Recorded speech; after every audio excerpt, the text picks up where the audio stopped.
Hi friends, welcome to SK Kannada cooking channel. ನಾನು Sagar. Friends, ಇವತ್ತು ಸುಲಭವಾಗಿ ಮನೆಯಲ್ಲಿ ನಿಂಬೆಹಣ್ಣು ಜ್ಯೂಸ್ನ ಯಾವ ರೀತಿ ಮಾಡೋದು ಅಂತ ತಿಳಿಸ್ಕೊಡ್ತಾ ಇದ್ದೀನಿ. ಫ್ರೆಂಡ್ಸ್, ಇದಕ್ಕೋಸ್ಕರ ಏನೇನು ಬೇಕಂತಂದ್ರೆ 8 ಲೋಟದಷ್ಟು ನೀರು, ಉಪ್ಪು ರುಚಿಗೆ ತಕ್ಕಷ್ಟು, ಸಕ್ಕರೆ 1 ಲೋಟಕ್ಕೆ 2 ಸ್ಪೂನ್ ಅಷ್ಟು, ಆಮೇಲೆ ಯಾಲಕ್ಕಿ, ನೆಕ್ಸ್ಟ್ ನಿಂಬೆಹಣ್ಣು. ಸೊ ಇಷ್ಟಿದ್ರೆ ಸಾಕು. ಫ್ರೆಂಡ್ಸ್, ಮೊದಲನೇದಾಗಿ ಲಿಂಬೆಹಣ್ಣು ಜ್ಯೂಸ್ ಇಂದ ಆಗೋ ಪ್ರಯೋಜನಗಳು ಏನಪ್ಪಾ ಅಂತಂದ್ರೆ, ಯಾರಿಗೆ ವಿಟಮಿನ್ ಸಿ ಕೊರತೆ ಇರುತ್ತೋ ಅವರಿಗೆ ಇದು ತುಂಬಾ ಯೂಸ್ಫುಲ್ ಆಗುವಂತ ಹೆಲ್ತ್ ಡ್ರಿಂಕ್ಸ್. ಹಾಗೆ ಬ್ಲಡ್ ಪ್ಯೂರ್ ಆಗುತ್ತೆ. ಇನ್ನ ಮತ್ತೊಂದೇನಪ್ಪಾ ಅಂತಂದ್ರೆ, ಬಾಡಿ ಹೀಟ್ ಇರ್ತಕ್ಕಂಥದ್ದು, ಯಾರಿಗೆ ತುಂಬಾ ಹೀಟ್ ಆಗಿರುತ್ತೋ ಅವರು ಈ ಡ್ರಿಂಕ್ಸ್ ನ ಕುಡಿದು ನೀವು ನಿಮ್ಮ ಬಾಡಿನ ಕೂಲ್ ಆಗಿ ಕಂಟ್ರೋಲ್ ಅಲ್ಲಿ ಇಟ್ಕೋಬಹುದು. ಇವಾಗ ನಾನು ಪಾತ್ರೆಗೆ ನೀರನ್ನ ಹಾಕ್ತಾ ಇದ್ದೀನಿ. ನನ್ನ ಹತ್ರ ಇಲ್ಲಿ 8 ಲೋಟದಷ್ಟು ನೀರಿದೆ.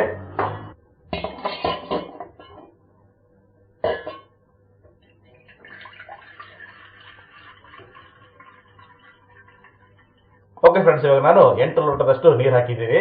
ಫ್ರೆಂಡ್ಸ್, ನಾನು ಮೊದಲೇ ಇಲ್ಲಿ ಲಿಂಬೆಹಣ್ಣ ಕಟ್ ಮಾಡಿ ಇಟ್ಕೊಂಡಿದ್ದೀನಿ. ನಾನು ಇವಾಗ ಸ್ಕ್ವೀಸರ್ ಒಳಗಡೆ ಲಿಂಬೆಹಣ್ಣ ಇಡ್ತಾ ಇದ್ದೀನಿ. ಸೊ ಇದನ್ನ ಯಾವ ರೀತಿ ಇಡಬೇಕು ಅಂತಂದ್ರೆ, ಸ್ಕ್ವೀಸರ್ ಯಾವ ರೀತಿ ಇರುತ್ತೆ ಅಂತ ಸಾಮಾನ್ಯವಾಗಿ ನೀವೆಲ್ಲ ನೋಡಿರ್ತೀರಿ, ಆದ್ರೂ ನಾನು ಹೇಳ್ತಾ ಇದ್ದೀನಿ. ಸೊ ಈಗ ಕಟ್ ಮಾಡ್ಕೊಂಡಿರ್ತಕ್ಕಂಥ ಪೋರ್ಷನ್ ಕೆಳಗಡೆ ಇಲ್ಲಿ ಏನು ಹೋಲ್ಸ್ ಇದೆಯಲ್ಲ ಅಲ್ಲಿ ಇಡಬೇಕು. ಮೇಲ್ಗಡೆ ಕಟ್ ಮಾಡತಕ್ಕಂಥ ಪೋರ್ಷನ್ ಅಂದ್ರೆ ಸಿಪ್ಪೆ ಏನು ಬರುತ್ತಲ್ಲ ಇದು ಮೇಲೆ ಇರಬೇಕು. ಸೊ ಇವಾಗ ನಾನು ಇದರೊಳಗಡೆ ಇಟ್ಟಿದ್ದೀನಿ. ನಾನು ಇವಾಗ ಲೈಟ್ ಆಗಿ ಪ್ರೆಸ್ ಮಾಡ್ತೀನಿ ಇವಾಗ ಈ ಪಾತ್ರೆ ಒಳಗಡೆ.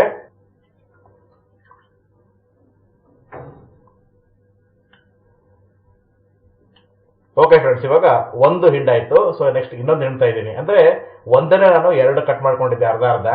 ಸೊ ಇಲ್ಲಿ ನನ್ನ ಹತ್ರ 8 ಲೋಟದಷ್ಟು ನೀರು ಇರೋದ್ರಿಂದ ಒಂದು ಲಿಂಬೆಹಣ್ಣು ಕಂಪಲ್ಸರಿ ಬೇಕೇ ಬೇಕಾಗುತ್ತೆ. ಓಕೆ ಫ್ರೆಂಡ್ಸ್, ಇವಾಗ ನಾನು ಇನ್ನೊಂದು ಲಿಂಬೆಹಣ್ಣು ಹೋಳನ್ನ ಹಿಂಡ್ತಾ ಇದ್ದೀನಿ. ಓಕೆ ಫ್ರೆಂಡ್ಸ್, ಇವಾಗ 2 ಲಿಂಬೆಹಣ್ಣು ಹೋಳನ್ನ ಹಿಂಡಿದ್ದಾಯ್ತು. ಈಗ ನಾನು ಇಲ್ಲಿ ಏಲಕ್ಕಿಯನ್ನ ಸಕ್ಕರೆ ಜೊತೆಗೆ ಮಿಕ್ಸ್ ಮಾಡಿ ಇಟ್ಕೊಂಡಿದ್ದೀನಿ. ಯಾಕೆ ಅಂತಂದ್ರೆ, ನಾವು ವಿಜುವಲ್ ಇಂಪೇರ್ಡ್ಸ್ ಇದನ್ನ ಏಲಕ್ಕಿಯನ್ನ ಕುಟ್ಟುವಾಗ ಅದು ಆ ಕಡೆ ಮೂವ್ ಹೋಗೋ ಚಾನ್ಸಸ್ ಇರುತ್ತೆ.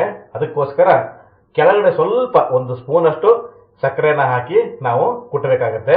ಅವಾಗ ಕರೆಕ್ಟಾಗಿ ಏಲಕ್ಕಿ ಪುಡಿ ಪುಡಿ ಆಗುತ್ತೆ. ಸೊ ನಾನು ಇವಾಗ ಮೊದಲೇ ರೆಡಿ ಮಾಡಿ ಇಟ್ಕೊಂಡಿದ್ದೀನಿ. ನಾನು ಇವಾಗ ಕುಡ್ತಾ ಇದ್ದೀನಿ. ಫ್ರೆಂಡ್ಸ್, ನಾನಿಲ್ಲಿ ಒಟ್ಟು 2 ಏಲಕ್ಕಿನ ಹಾಕೊಂಡಿದ್ದೀನಿ. ಓಕೆ ಫ್ರೆಂಡ್ಸ್, ಇವಾಗ ನೀಟಾಗಿ ಪುಡಿ ಆಗಿದೆ. ಈ ಪುಡಿ ಆಗಿರ್ತಕ್ಕಂಥ ಏಲಕ್ಕಿ ಮತ್ತು ಸಕ್ಕರೆ ನಾನು ಪಾತ್ರೆಗೆ ಮಿಕ್ಸ್ ಮಾಡ್ತಾ ಇದ್ದೀನಿ. ಓಕೆ ಫ್ರೆಂಡ್ಸ್, ಇವಾಗ ನಾನು ಸಕ್ಕರೆ ಹಾಕ್ತಾ ಇದ್ದೀನಿ. ಸೊ ಇಲ್ಲಿ ಸಕ್ಕರೆನ ಯಾವ ರೀತಿ ಅಳತೆ ಮಾಡಬೇಕು ಅಂತಂದ್ರೆ, 1 ಲೋಟಕ್ಕೆ 2 ಸ್ಪೂನ್ ಸಕ್ಕರೆ ಅಷ್ಟು. ಓಕೆ ಫ್ರೆಂಡ್ಸ್, ನನ್ನ ಹತ್ರ 8 ಲೋಟದಷ್ಟು ನೀರು ಇರೋದ್ರಿಂದ ನಾನು 12 ಸ್ಪೂನ್ ಸಕ್ಕರೆನ ಆಡ್ ಮಾಡ್ತಾ ಇದ್ದೀನಿ.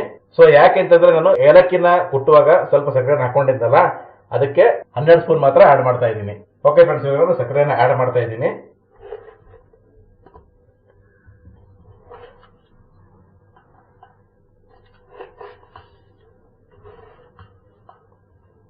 ಓಕೆ ಫ್ರೆಂಡ್ಸ್, ನಾನು ಇವಾಗ 12 ಸ್ಪೂನ್ ಸಕ್ಕರೆನ ಆಡ್ ಮಾಡಿದ್ದೀನಿ.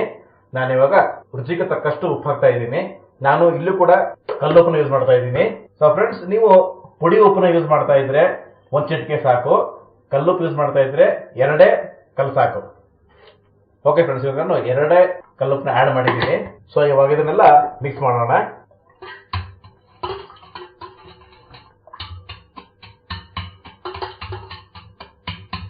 ಫ್ರೆಂಡ್ಸ್, ಇಲ್ಲಿ ಇನ್ನೊಂದು ಏನಪ್ಪಾ ಅಂತಂದ್ರೆ, ನಾವು ಮಿಕ್ಸ್ ಮಾಡುವಾಗ ಸ್ವಲ್ಪ ಈ ರೀತಿ ಕುಟ್ಟಬೇಕಾಗತ್ತೆ. ಯಾಕಂದ್ರೆ ಸಕ್ಕರೆ ಜಾಸ್ತಿ ಇರೋದ್ರಿಂದ ಬೇಗ ಅದು ಮಿಕ್ಸ್ ಆಗ್ಬೇಕಲ್ಲ, ಅದಕ್ಕೋಸ್ಕರ ಸ್ವಲ್ಪ ಕುಟ್ಟಬೇಕು.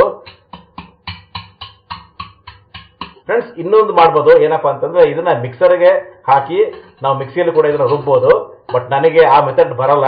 ಸೊ ಹಾಗಾಗಿ ನಾನು ಮ್ಯಾನ್ಯಲ್ ಆಗಿ ಮಿಕ್ಸ್ ಮಾಡ್ತಾ ಇದ್ದೀನಿ.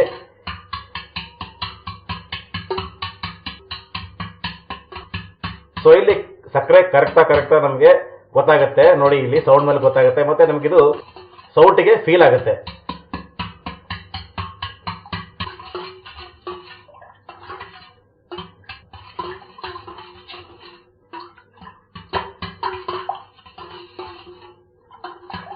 ಎಸ್ ಫ್ರೆಂಡ್ಸ್, ಎಕ್ಸಲೆಂಟ್ ಆಗಿ ಮಿಕ್ಸ್ ಆಯ್ತು. ಸಕ್ಕರೆ ನೋಡಿ ಕೆಳಗಡೆ ಎಲ್ಲೂ ಇಲ್ಲ ನೋಡಿ. ಸೊ ಈ ರೀತಿ ನಾವು ಮನೆಯಲ್ಲಿ ಜ್ಯೂಸನ್ನ ತಯಾರು ಮಾಡ್ಕೊಳ್ಳುವಂತ ವಿಧಾನ. ಫ್ರೆಂಡ್ಸ್, ನಿಮಗೆ ಈ ರೆಸಿಪಿ ಇಷ್ಟ ಆದರೆ ಲೈಕ್ ಮಾಡಿ, ನಿಮ್ಮ ಸ್ನೇಹಿತರೊಂದಿಗೆ ಶೇರ್ ಮಾಡ್ಕೊಳ್ಳಿ. ಹಾಗೆ ತಪ್ಪದೇ ನಮ್ಮ ಚಾನಲ್ ಅನ್ನ ಸಬ್ಸ್ಕ್ರೈಬ್ ಮಾಡ್ಕೊಳ್ಳಿ ಅಂತ ಕೇಳ್ಕೊಳ್ತಾ ಇಂದಿನ ಸಂಚಿಕೆಯನ್ನ ಇಲ್ಲಿಗೆ ಮುಗಿಸ್ತಾ ಇದ್ದೀನಿ. Thank you very much.